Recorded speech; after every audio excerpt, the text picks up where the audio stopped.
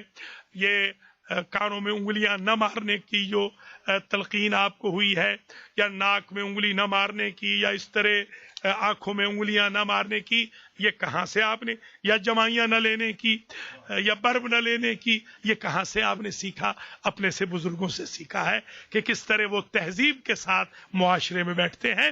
یہ تقلید ہے معاشرے کی، اقتصاد کی بھی تقلید ہے، معاشرے کی بھی تقلید ہے. اور بندہ پرفیکٹ وہ ہوتا ہے کہ جو ڈیلی سیکھے.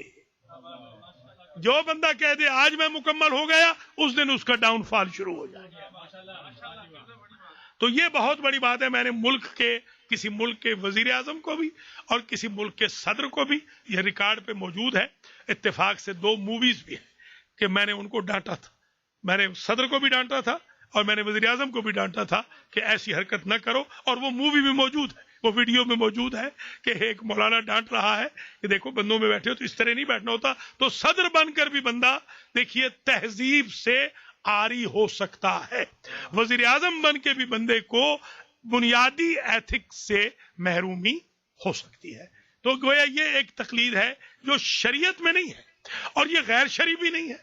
یہ مطلب مثلا آپ سلام کا جواب دیتے ہیں، ایک تو شریعت میں واجب ہے، ایک آپ نے اپنے بزرگوں سے سنا ہے کہ اگر سلام ہو تو جواب دینا چاہیے. یا کسی کے گھر آپ جا رہے ہیں مثلا تو دروازہ کھٹکھٹائیں گے. ایسے آج اتفاق سے ایک عجیب مسئلہ شریعت کا بھی پوچھا گیا. ایک میری لینڈ میں ایک فیملی تھی، ان کے گھر پر رشتہ داروں نے ہلہ بول دیا. وہ کہیں چھپے ہوئے تھے، انہوں نے اپنے آپ کو مخفی رکھا ہوا تھا، تو انہوں نے کہیں ڈھونڈ کے ان کے گھر پہ ہلہ بول دیا. اب مجھے وہ میسیجز پہ میسیجز آ رہے ہیں، مجھے گاڑی روکنی پڑ گئی. روک کے پھر میں نے ان کا میسیج پڑھا کہ چلتے ہوئے نہ میں میسیج کرتا ہوں اور نہ میں فون پہ لمبی بات کرتا ہوں. تو ان سے پوچھا تو انہوں نے کہا بھی ہمارے سارے رشتہ دار چاروں طرف سے آ گئے ہیں، ہلہ گلا کر رہے.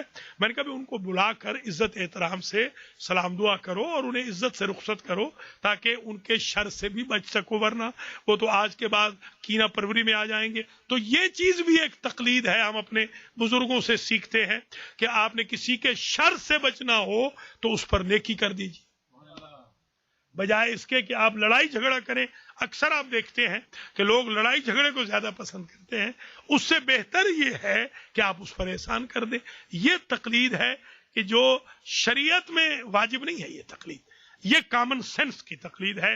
ایتھکس میں بھی تقلید ہے، اکنامکس میں بھی تقلید ہے، سوشیالوجی میں تقلید ہے، معاشرے میں تقلید ہے، بیٹھنے کے آداب وغیرہ.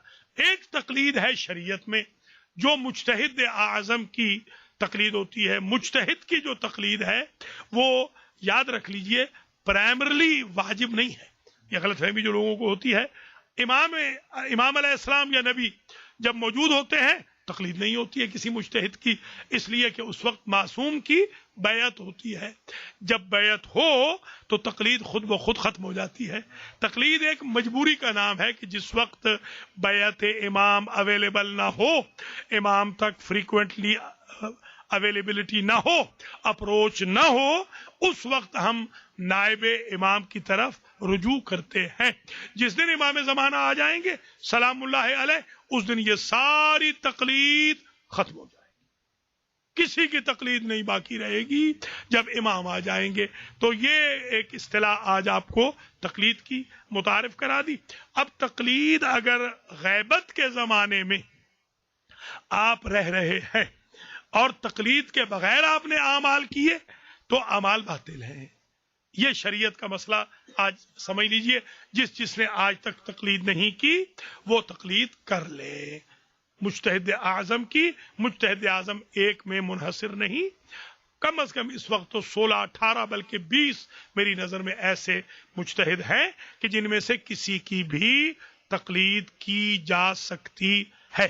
ابھی پرسوں اتفاق سے ایک سوال آیا کہ ہم تقلید کرنا چاہتے ہیں تو ہماری سیسانی صاحب سے بات کروا دیں. میں نے کہا بات نہیں کروانی ہوتی، اگر ایک ایک سے بات کرنے لگے تو پھر مجتہد تو بیچارہ کام کر گیا. آپ نے نیت کرنی ہوتی ہے، نہ کوئی آپ کو ای میل بھیجنے کی ضرورت ہے، نہ کوئی فون کی، نہ کوئی ایس ایم ایس کی. بس آپ نیت کر لیں کسی بھی مجتہد اعظم کی تو آپ ان کی تقلید کر سکتے ہیں. یہ ہو گیا ایک اصطلاح ہو گئی، ایک تقلید. اچھا، تقلید جو کرتا ہے بندہ، جیسے آپ ہیں، آپ کو کہیں گے مقلد، آپ ہوں گے مقلد، جس کی تقلید کرتے ہیں اس کو کہتے ہیں مقلد. یہ لام پر فتح آ جاتا ہے، زبر آ جاتی ہے. دیکھیے ایک زبر زیر سے کتنا فرق آ جاتا ہے. مقلد، مقلد. مکلف، مکلف. مکلف جو شریعت کی تکلیف دے، یہ گویا اور اصطلاح آ رہی ہے. مکلف، اللہ مکلف ہے، اللہ تکلیف ہماری معین کرتا ہے. تکلیف سے مراد یعنی حکم شریعت، تکلیف شرعی یعنی حکم شریعت، میری رسپانسبلٹی. تکلیف سے مراد یہاں پر وہ تکلیف نہیں جو تکلیف ہو جاتی ہے بخار کی وجہ سے، یہ عربی کی تکلیف ہے. وہ ایک تکلف ہوتا ہے، ایک تکلیف ہوتی ہے. تکلیف جب شریعت میں آئے تو مطلب رسپانسبلٹی.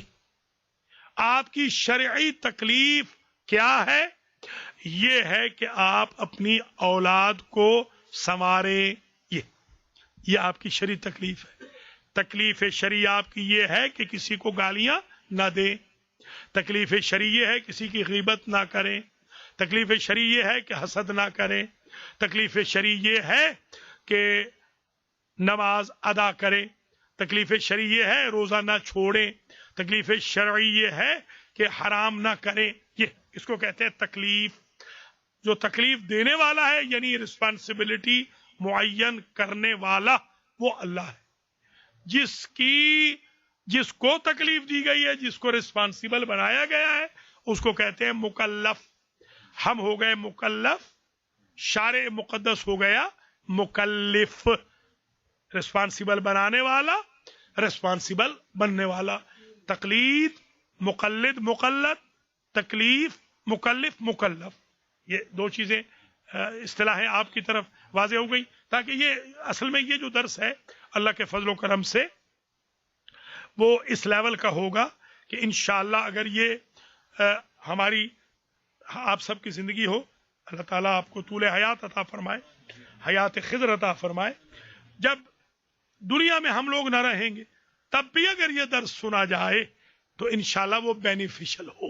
اس کو اس لیول پہ بنایا جائے گا، آسان فہم درس ہوگا. اچھا، اور اصطلاحات میں سے ایک اصطلاحات اور سن لیجیے. ایک اصطلاح ہوتی ہے احتیاط. یہ شریعت کی اصطلاح ہے. شریعت میں احتیاط یعنی کیئر، احتیاط. ہمارے ہاں ایک ہوتی ہے کیئر، مثلا آپ نے سیڑھیوں پہ چڑھنا ہے تو ذرا احتیاط کیجئے گا گر نہ جائیں. سیڑھیوں سے اترنا ہے تو احتیاط کیجئے گا. گاڑی چلانی ہے تو دائیں بائیں دیکھ کے چلیے گا، خاص طور پہ جو بلائنڈ سپاٹ ہوتا ہے. اب تو گاڑیاں ایسی آ گئی ہیں کہ وہ بلائنڈ سپاٹ باقاعدہ وہ بولتی ہیں کہ بلائنڈ سپاٹ، یا وہ باقاعدہ اس میں سائرن لگ گئے ہیں، الارم لگ گئے ہیں کہ آپ کو بتا دیتے ہیں. تو ایک تو یہ احتیاط ہوتی ہے. ایک احتیاط ہوتی ہے شریعت میں. شریعت میں احتیاط یہ ہوتی ہے کہ جب مجتہد کو سرٹینٹی نہیں ملتی فتویٰ جاری کرنے میں تو وہ یہ کہہ دیتا ہے کہ الاحوط وجوباً، واجب احتیاط یہ ہے کہ آپ یہ کام نہ کریں. اس کا مطلب یہ ہوتا ہے کہ آپ کسی اور مجتہد کے فتوے کی طرف اس میں عمل کر سکتے ہیں. یہ ہو گئی احتیاط وجوبی. اچھا، ایک احتیاط مستحب ہوتی ہے، الاحوط استحباباً ندباً ندباً. ایک کہتا ہے بندہ مجتہد کہ مجھے تو سمجھ نہیں آئی زیادہ کلیئر، مگر مستحب یہ ہے کہ آپ رک جائیں. اس میں اگر آپ نہ بھی رکیں تو کوئی حرج نہیں ہے. اچھا، یہ بات یہاں پر کچھ اصطلاحات آج بتا دی، کچھ انشاءاللہ بعد میں بتا دیں گے. تو ایک اصطلاح اور سن لیجیے کہ محتاط اسے بھی کہتے ہیں کہ جو احتیاط پر چل رہا ہو. محتاط اسے بھی کہتے ہیں کہ جو نہ مجتہد ہو نہ مقلد ہو. یہ ایک اور اصطلاح ہے. یعنی ہر انسان کے لیے، ہر مکلف کے لیے ضروری ہے کہ یا تو وہ خود مجتہد ہو. اگر آپ خود مجتہد بن جائیں تو آپ کسی کی تقلید نہ کریں، بلکہ جب اجازت اجتہاد دیا جاتا ہے تو مجتہد اعظم یا مجتہد جو اجازت دیتا ہے وہ لکھتا ہے یحرم علیہ التقلید، اس پر تقلید کسی اور کی حرام ہے.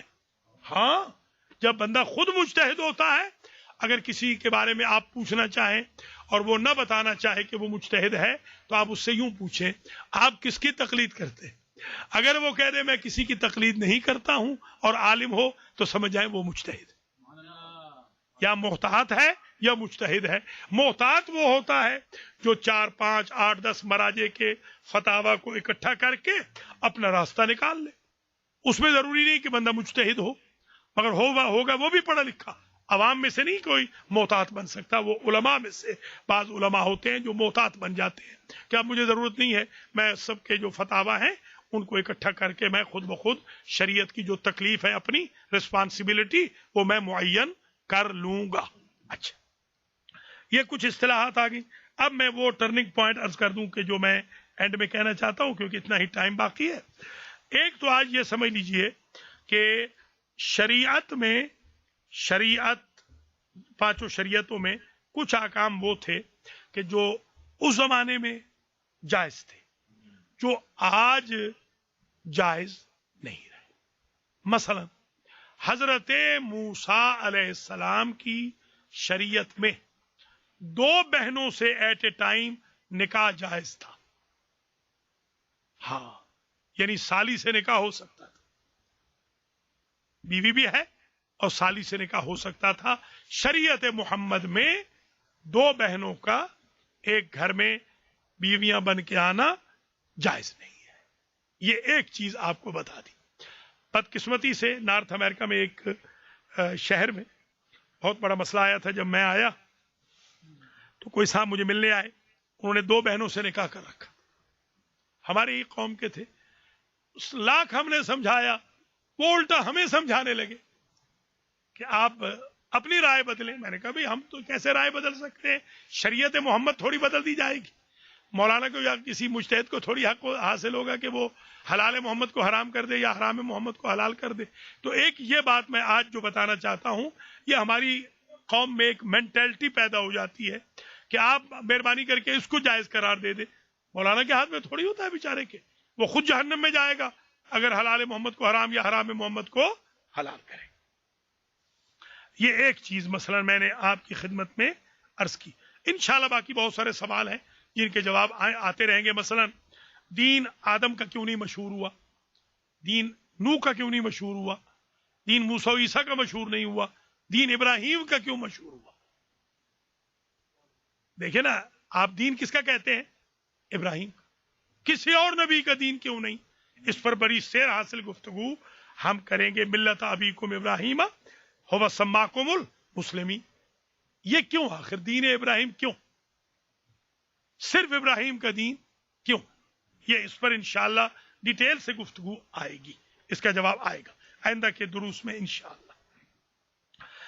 مثلا حضرت یعقوب علیہ السلام نے، حضرت یعقوب علیہ السلام جو پوتے تھے حضرت ابراہیم علیہ السلام کے، حضرت اسحاق علیہ السلام کے فرزند تھے، اور ان کے فرزند یوسف، بنیامین، یہودا وغیرہ، یہ ان کے فرزند. حضرت یعقوب علیہ السلام نے الا ما حرم اسرائیل علی نفس، اپنے نفس کے اوپر اپنے لیے گوشت اونٹ کا حرام کر لیا تھا. آج وہ گوشت حرام نہیں ہے. اگر ضرر دیتی ہو کوئی چیز، آدمی یہ کہے، مثلا شوگر والا بندہ کہے کہ آج کے بعد میں میٹھا نہیں لوں گا کیونکہ مجھے شوگر ہے، تو شریعت کہتی ہے کوئی حرج نہیں، آپ بے شک اپنے اوپر حرام کر لیجئے. دوسرے ہاں کیوں؟ اس کی وجہ یہ ہے کہ حام جہاں ہو، حام، یہ ذرا لفظ سمجھے، جہاں حام نقصان کا خطرہ ہو اس میں آپ کے اوپر چیز شریعت کی طرف سے تو مکروہ ہے. آپ اپنے اوپر یوں سمجھیے جیسے حرام. جیسے آپ نے کہا آج کے بعد مجھے جس چیز کا پتہ چلتا جائے گا میں بالکل، حالانکہ غیبت کرنا حرام ہے، آپ کہیں میں آج کے بعد حرام میں محبت کر رہا ہوں، محرم بنا رہا ہوں اپنے اوپر، بھائی کی غیبت نہیں کروں گا آج کے بعد. یہ میرے اوپر درس فقہ کا ایک اثر ہوگا کہ میرے اندر ایک چینج آ جائے گی، میرے اندر ایک تبدیلی آ جائے گی. یہ تو حضرت یعقوب علیہ السلام کے دور میں جو چیزیں حرام تھی، اونٹ کا گوشت ان میں سے ایک تھا. چربی، مختلف قسم کے جو گودا وغیرہ ہوتا ہے وہ بعض شریعتوں میں حلال تھا، حرام تھا، حلال تھا، اور بعض میں حرام ہو گیا. اسی طریقے سے بہت ساری اور چیزیں جو کہ انشاءاللہ آتی رہیں گی. ایک غلط فہمی بھی ہوتی ہے, ذرا اس کو بھی میں دور کر دوں. حضرت موسیٰ علیہ السلام کی شریعت کے بارے میں لوگ کہتے ہیں بڑی نرم تھی, حالانکہ جب کپڑا نجس ہو جاتا تھا تو کپڑے کو کاٹنا واجب تھا. دیکھیں آپ, آج کل یہ جیسے لڑکے جوان کہتے ہیں میں اس لیے نماز نہیں پڑھ رہا ہوں کہ میرے کپڑے نجس ہیں, ان کو تو پھر ڈیلی پینٹیں خریدنی پڑتی, وہ پینٹیں پھاڑنی پڑ جاتی. دیکھیے ہماری شریعت, حضور کی شریعت کتنی آسان ہے. یہاں کپڑا دھو کے پاک ہوتا ہے, موسیٰ کی شریعت میں کاٹ کے پاک ہوتا تھا. دیکھیے آپ, یہ گویا یہ وہ درس کے ایشوز ہیں کہ جو آپ کے بالکل ایک دم کھول دیں گے, ذہن کو کھول دیں گے, اور آپ سوچیں گے کہ ماشاءاللہ ہمارے آقا کی شریعت میں. اچھا, اسی طریقے سے حضرت عیسیٰ علیہ السلام کے دور میں یہ تھی, ان کی جو روش یہ تھی کہ اگر ان کو عیسیٰ کی شریعت والوں کو اگر کوئی تھپڑ مارتا تھا تو ان کے ہاں یہ تھا کہ وہ دائیں پہ مارا ہے تو وہ بائیں آگے کر دیتے تھے, ہے نا اس طرح کہ اس پہ بھی مار لو. حضور کا نہیں, ان النفس بالنفس, یہاں عدلے کا بدلہ, یہاں روکنا ہے بالکل, یہاں وہ چیز نہیں ہے. دیکھیے یہ بہت بڑی بات ہے جو میں عرض کر رہا ہوں. اچھا, ایک چیز اور بھی سن لیں, شریعت نے شادی کیوں نہیں واجب قرار دی؟ شادی اس وقت واجب ہے, یہ جو امریکہ کے جوان ہیں ان کے اوپر تو واجب ہے, کیونکہ جب حرام میں خطرہ ہو انوالو ہونے کا, لڑکی یا لڑکے کا, تو واجب ہو جاتی ہے. ویسے سنت ہے, اور نکاح ہو سنتی, فمن راغبان سنتی فلیسا منی, نکاح میری سنت ہے, حضور نے فرمایا. اچھا, کیوں نہیں واجب قرار دیا؟ اگر شادی واجب ہوتی تو پھر عیسیٰ علیہ السلام نبی ہوتے ہوئے تارک واجب ہوتے. دیکھیں شریعت کی بیوٹی, دیکھیں کیا کہنا شریعت کا, یہ ہے شریعت. شریعت کو یوں سمجھنے کی ضرورت ہے. اچھا, اب ذرا ملاحظہ فرما لیں کہ مثال کے طور پر وحرمنا علیہ المراضع من قبل, وحرمنا علیہ المراضع من قبل, وہ دائیوں کا دودھ موسیٰ پر جب بچے تھے ہم نے حرام کیا تھا. دیکھیے معصوم کے لیے دائی کا دودھ حرام ہو گئے, معصوم کے لیے. اچھا, اسی طریقے سے ایک اور چیز جو میں یہاں عرض کرنا چاہ رہا ہوں آج کے درس میں, وہ یہ ہے کہ مثلا میں نے عرض کیا تھا ان 10 چیزوں میں کہ اس کا فائدہ کیا ہوگا, درس فقہ کا فائدہ کیا ہے. یہ آخری پوائنٹ ہے اور اسی پر آج کا درس یہ ختم ہو جائے گا. درس فقہ جو ہے اس کا فائدہ کیا ہے؟ درس فقہ سے احکام شریعت کا پتہ چلے گا. بہت سارے احکام ہم نہیں جانتے. مثلا میں چھوٹے چھوٹے احکام بیان کروں گا. مثلا اگر وضو سے نہیں ہے, ہم قرآن پہ انگلی پھیرتے رہتے ہیں, ہاتھ پھیرتے رہتے ہیں, حالانکہ حرام ہے. اگر باوضو نہیں آپ تو قرآن کی سطروں پہ انگلی نہیں پھیر سکتے. کئی دفعہ ہم نے دیکھا ہے کہ لاکٹ پہنا ہوا ہے یا علی کا, ہاتھ لگائے جا رہے ہیں, وہ حرام ہے. معصوم, ہاں معصوم کے نام پر, نام کے اوپر آپ ہاتھ نہیں لگا سکتے جب تک کہ آپ باوضو نہ ہو. لا یمسہ الا المطہرون, قرآن کو ٹچ نہیں کر سکتے جب تک باوضو نہ ہو, خواہ وہ سامت قرآن ہو یا ناطق قرآن کے پاک الفاظ ہو. اچھا, اب آ جائیے, یہ چیز دیکھیے, ہمیں اگر پتا ہو تو ہم یہ گناہ کیوں کریں؟ پتہ نہیں ہے. ہمارے ہاں عورتیں بھی, کتنی میں نے عورتوں کو دیکھا, بہنوں کو دیکھا کہ قرآن پڑھے جا رہی ہیں, وضو ہے نہیں, وضو تو نہیں ہے بھائی صاحب, یہ تو فعل حرام ہے. آپ قرآن پڑھ رہی ہیں, ادھر اللہ تعالیٰ آپ کے لیے سزا معین کر رہا. اس لیے شریعت کا معلوم ہونا ضروری ہے. اچھا, اسی طرح مثلا جو خواتین جن دنوں میں نماز نہیں پڑھتی, کچھ دن ہوتے ہیں 8-10 جن میں خواتین نماز نہیں پڑھتی, ہمارے ہاں پتہ کیا کہا جاتا ہے؟ کہا جاتا ہے کہ وہ نجس ہیں. استغفر اللہ ربی واتوب الیہ. نجس ہوتی تو آپ ان کے ہاتھ کا کھانا کیسے کھاتے؟ دیکھیے یہ بہت ہمارے ہاں غلط چیز ہے کہ ہاں نجس تھوڑی کہیں گے, وہ احکام ہے بس, ٹھیک ہے, نجس مت کہیے ان کو, نجس بالکل نہیں ہے. حتیٰ کہ ان کو اجازت ہے مصلی پہ بھی بیٹھنے کی, تسبیح کی اجازت ہے, عزائم نہ پڑھے سجدے والی صورت ہے. باقی قرآن میں سے بھی کچھ آیتیں پڑھی جا سکتی ہیں.